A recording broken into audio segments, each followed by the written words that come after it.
2 Rois donc, chapitre 20, à partir du verset 1er, il est écrit ceci. En ce temps-là, Ézéchias fut malade à la mort. Le prophète Ésaïe, fils d'Amoz, vint auprès de lui et lui dit, « Ainsi parle l'Éternel, donne tes ordres à ta maison, car tu vas mourir, et tu ne vivras plus. » Ézéchias tourna son visage contre le mur et fit cette prière à l'Éternel. « Ô Éternel, souviens-toi que j'ai marché devant ta face avec fidélité et intégrité de cœur, et que j'ai fait ce qui est bien à tes yeux. » Et Ézéchias répandit d'abondantes larmes. Ésaïe, qui était sorti, n'était pas encore dans la cour du milieu lorsque la parole de l'Éternel lui fut adressée en ces termes, « Retourne et dis à Ézéchias, chef de mon peuple, ainsi parle l'Éternel, le Dieu de David, ton père. J'ai entendu ta prière, j'ai vu tes larmes. Voici, je te guérirai. Le 3e jour, tu monteras à la maison de l'Éternel. J'ajouterai à tes jours 15 années, je te délivrerai.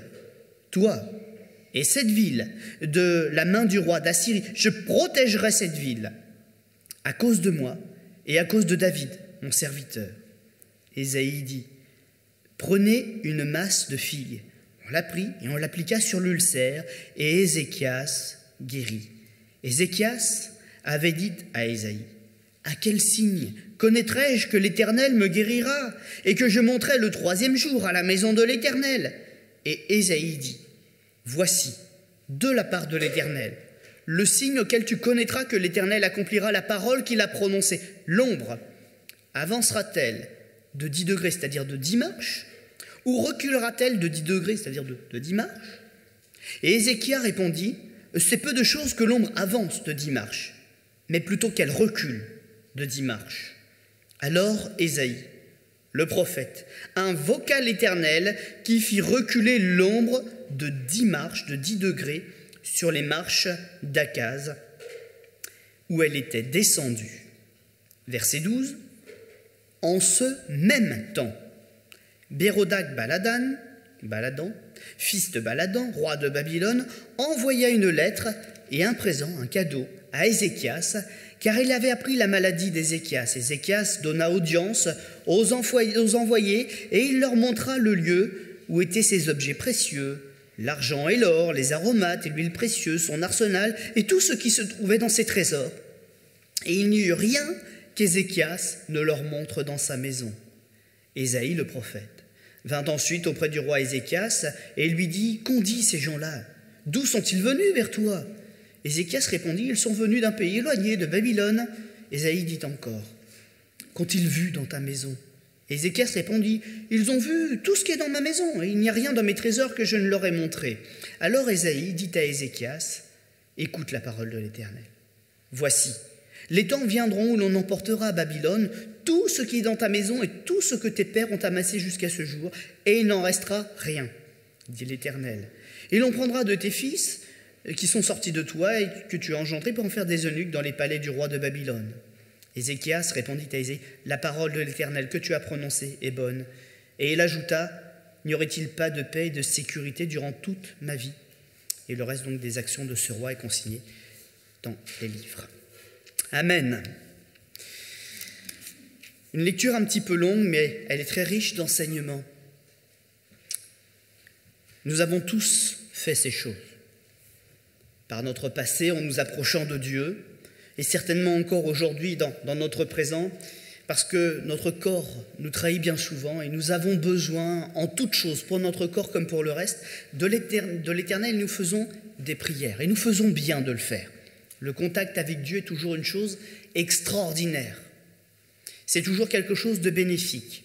Et nous en voilà un exemple qui peut nous amener sur le chemin d'un peu plus de sagesse cet après-midi.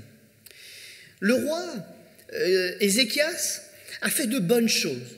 On va dire durant le temps où il était aux commandes du pays, c'est quelqu'un qui a mené certaines réformes, c'est quelqu'un qui le dit lui-même d'ailleurs dans la prière, dans sa prière que nous avons lue ensemble, quelqu'un qui s'est exercé à être fidèle envers Dieu.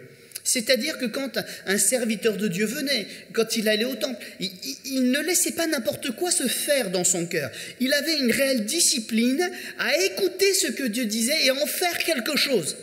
C'était un homme fidèle. Et s'il le dit dans sa prière, il sait aussi très bien qu'on ne peut pas mentir à Dieu. Donc s'il le dit, je crois qu'on peut le prendre pour quelque chose d'acquis.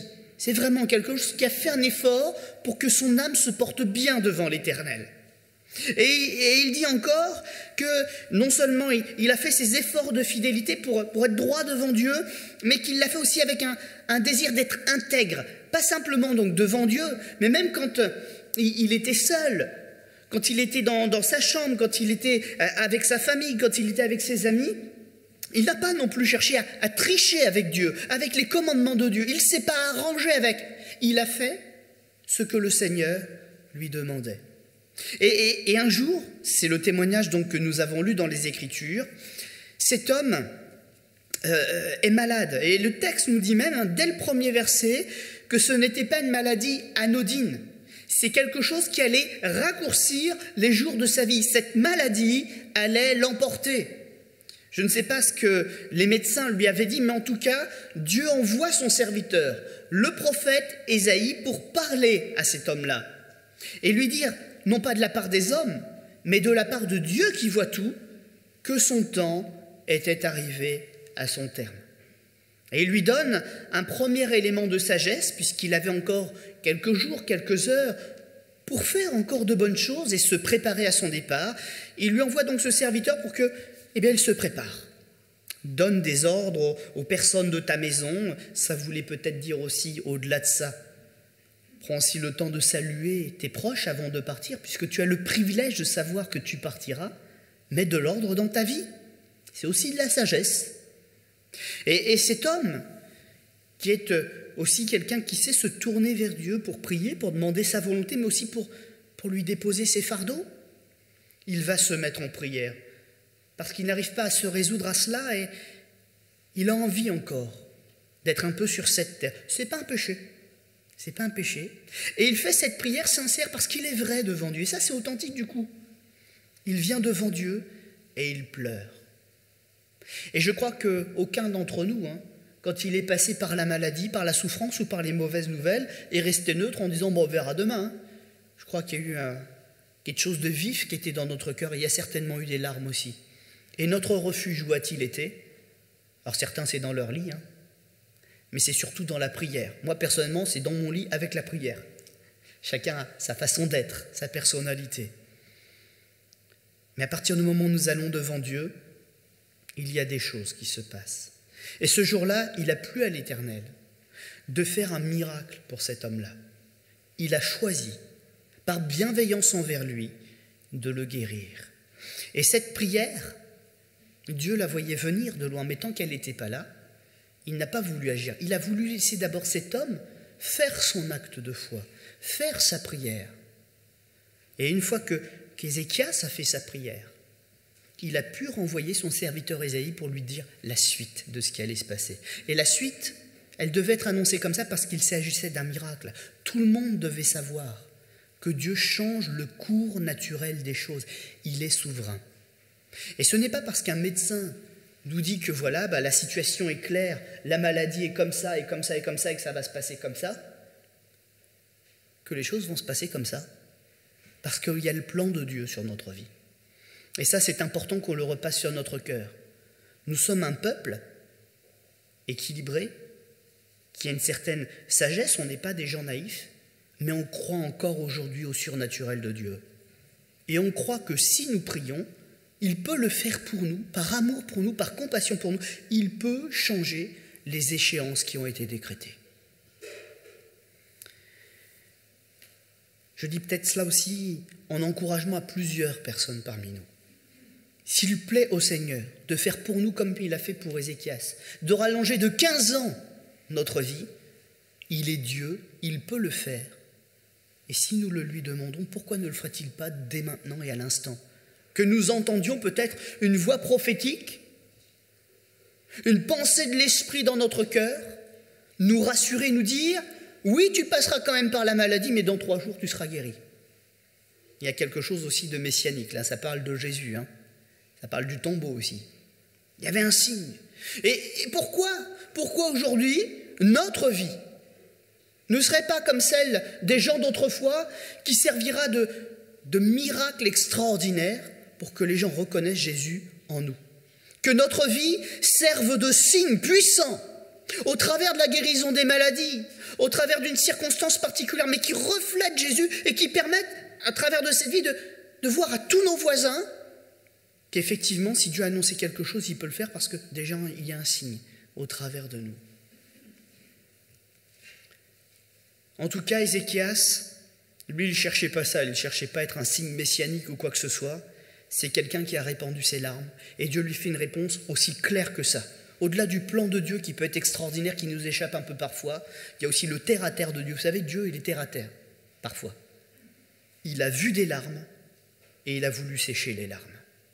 Et je crois que quand on pleure, je crois que dans le ciel, le cœur de Dieu est plein d'émotions aussi. Il est plein de compassion pour nous. Et Dieu n'a pas agi parce qu'il peut faire des miracles, il a surtout agi parce qu'il aimait cet homme-là. Il aimait son état de cœur. Alors Dieu, au travers de Ésaïe, c'est peut-être aussi pour ça qu'il a laissé le temps à Ésaïe de partir. Ézéchias, il vit quelque chose d'extraordinaire. Il est tout seul dans sa chambre en train de pleurer et il voit le prophète revenir en lui disant « Dieu t'a entendu et Dieu t'a vu et maintenant Dieu te répond. » Alléluia, il est comme ça notre Dieu. Et Dieu répand la bénédiction sur ta vie. Et il va lui demander quelque chose. Il va lui demander de choisir un signe. Il aurait pu prendre le signe le plus facile, que l'ombre aille dans sa course naturelle et puis qu'elle avance de 10 degrés. Mais non, Ézéchias, il voulait quelque chose de marquant pour sa vie.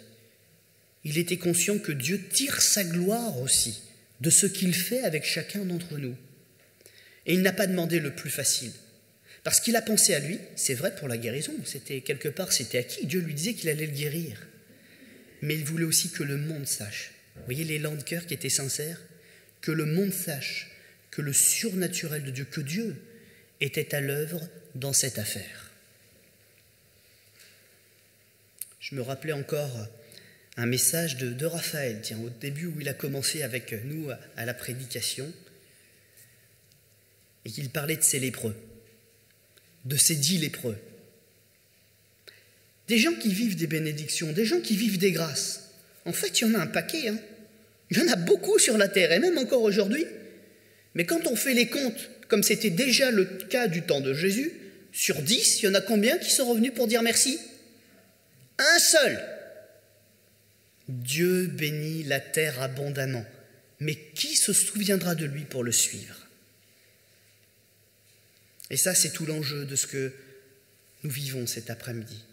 Dieu n'est sourd à aucune prière. Sinon, la prière du méchant qui se moque de lui, ça c'est une prière, effectivement, qui n'est pas une vraie prière, c'est de la moquerie. Mais pour toutes les autres prières, il est attentif. Et s'il y a des larmes, il est prêt à répondre. Alors pourquoi n'y a-t-il pas plus de témoignages de guérison, etc. Parce que le cœur des gens, il est dur. Ils sont bénis, mais après ils ont honte de dire que c'est Jésus qui les a bénis. Eh oui, le monde est comme ça.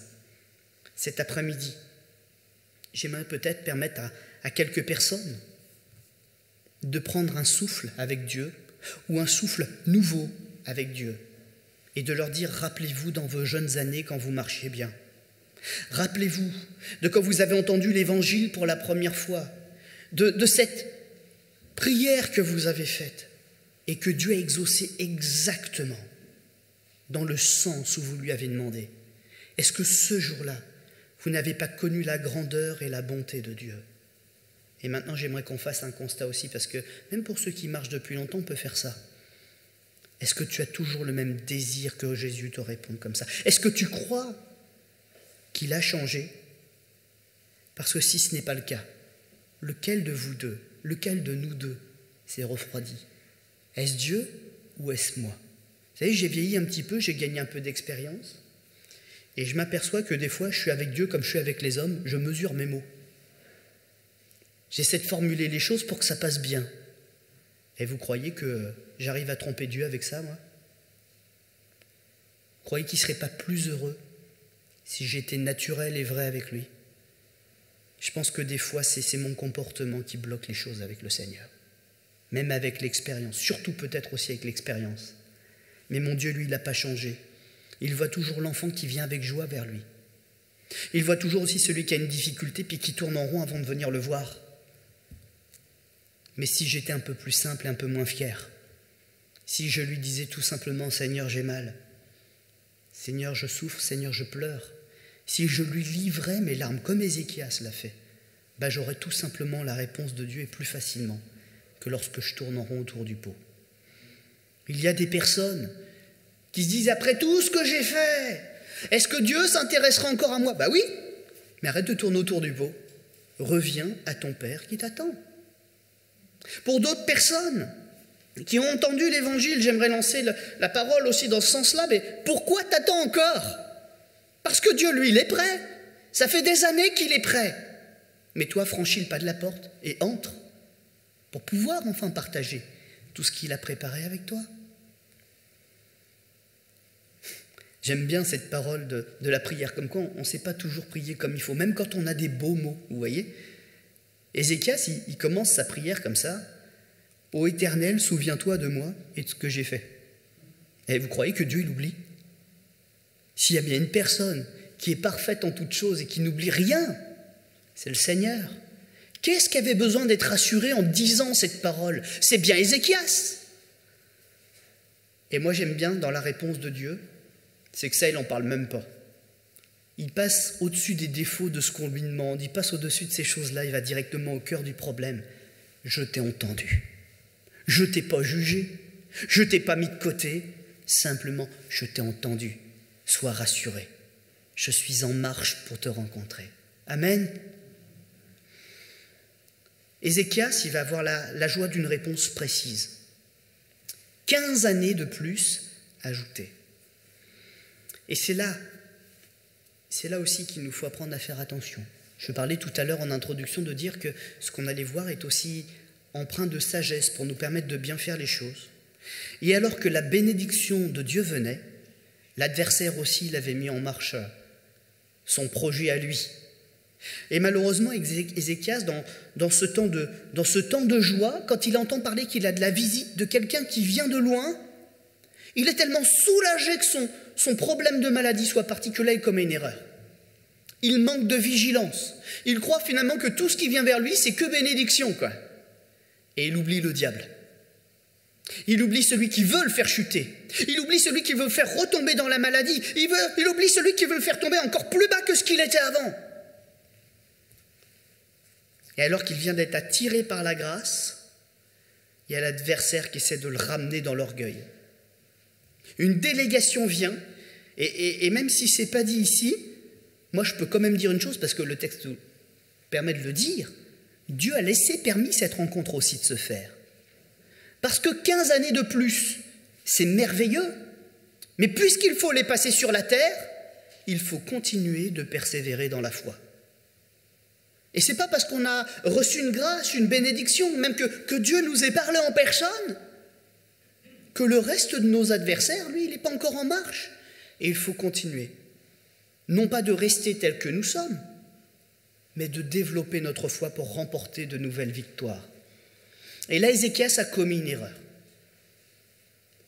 C'est-à-dire que ces 15 années qui étaient du privilège, il n'avait plus le projet d'en faire quelque chose pour les autres, pour l'œuvre de Dieu.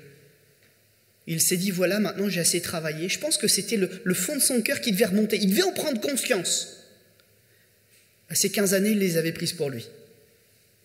Qu'est-ce qu'il aurait dû faire?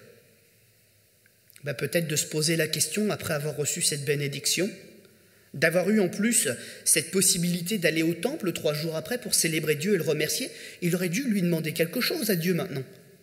Et maintenant, ces 15 ans, Seigneur, j'en fais quoi pour toi? Et ça, on ne le voit nulle part. Après, il nous est dit, le reste, les actions d'Ézéchias, elles ont été consignées dans un livre. Mais qu'est-ce qu'il a accompli d'extraordinaire? Après, plus rien. Alors j'aimerais, vraiment, je me mets aussi au même rang que tout le monde ici, en disant cela. Je le prends d'abord pour moi, hein, parce que souvent je réfléchis sur ces choses. Quand je prie, je me dis, d'accord, je demande quelque chose à Dieu. Mais après, j'en fais quoi du temps qu'il m'accorde? Et s'il m'accorde le salut pour mon âme, parce que peut-être qu'il y a quelqu'un qui n'a pas encore donné son cœur au Seigneur cet après-midi, ça peut même être un enfant. Mais ce que le Seigneur t'accorde après d'avoir donné son cœur, qu'est-ce que tu veux en faire? Jusqu'où tu veux aller?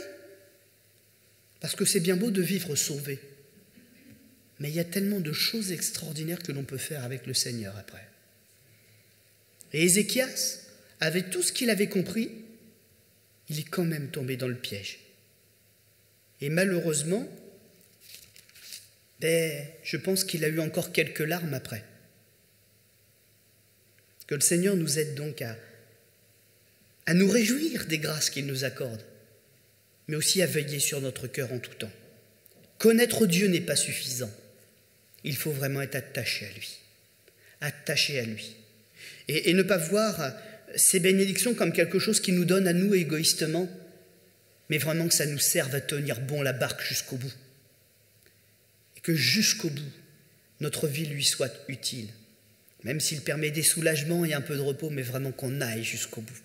Alléluia.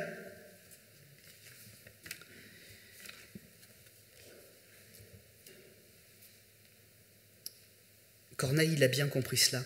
Dans le livre des Actes, je vais pas aller plus loin que ce que je vais dire là, mais il a eu une vision de Dieu. Dieu lui a parlé, il lui a dit ce qu'il fallait pour son salut. Et vous savez comme moi, parce que vous connaissez les Écritures, ce qu'il a fait de cette vision. Il n'est pas resté à Dieu me parle. Hein. Il n'est pas resté à Dieu s'est rappelé de ma piété et de mes aumônes. Parce que ça, c'est comme les choses qu'on avait mis en avant. Mais lui, tout de suite, qu'est-ce qu'il a compris? Il faut que ce salut dont Jésus me parle en personne se répande dans ma famille, chez mes amis. Et quand le serviteur de Dieu est arrivé, la maison, elle était remplie. Tous ses amis, ses voisins, sa famille, ils étaient tous là pour entendre le message du salut. Dieu lui avait parlé, il lui avait donné du temps pour se préparer à recevoir le serviteur de Dieu. Et je peux vous dire qu'il a compris la valeur du trésor qui était en train de franchir la porte de sa maison. Alors nous prions, et on a même le droit de commettre des erreurs en priant. Mais réalisons toujours que la grâce vient de Dieu et qu'il n'en a pas fini avec nous. Alléluia. On va incliner notre front un instant et avec confiance.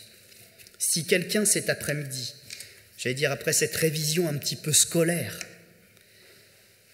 a un besoin de la grâce de Dieu, que ce soit dans la maladie, que ce soit dans un problème financier, que ce soit dans une situation où il a perdu pied, le Seigneur t'accordera ta grâce, selon sa sagesse, mais il t'accordera sa grâce. Mais avec ce qu'il te donne cet après-midi, prends la sagesse qu'il veut t'offrir aussi. Et que tu transformes la bénédiction en une source de grâce pour toute ta famille. Et que Dieu en soit glorifié. Et qu'on se rappelle qu'en ce jour-là, Dieu était glorieux et qu'il a agi, mais que toi, tu as été sage avec le don de Dieu. Seigneur notre Dieu, et cet après-midi, il n'y a pas besoin de dites et de redites. Il y a besoin de cette parole simple qui est allée jusqu'à notre cœur cet après-midi. Un texte de l'Écriture qui est transparent. Il n'y a pas de besoin d'y chercher des mystères.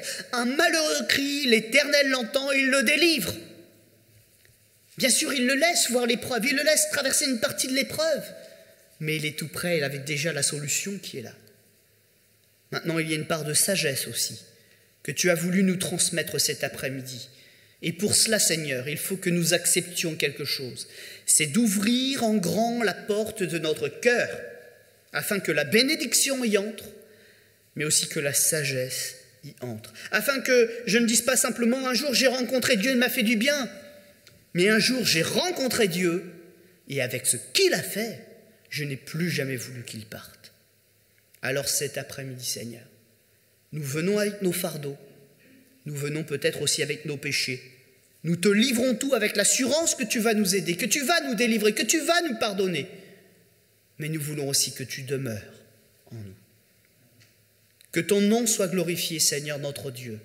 Et fais pour cet homme ce que tu as fait pour nous.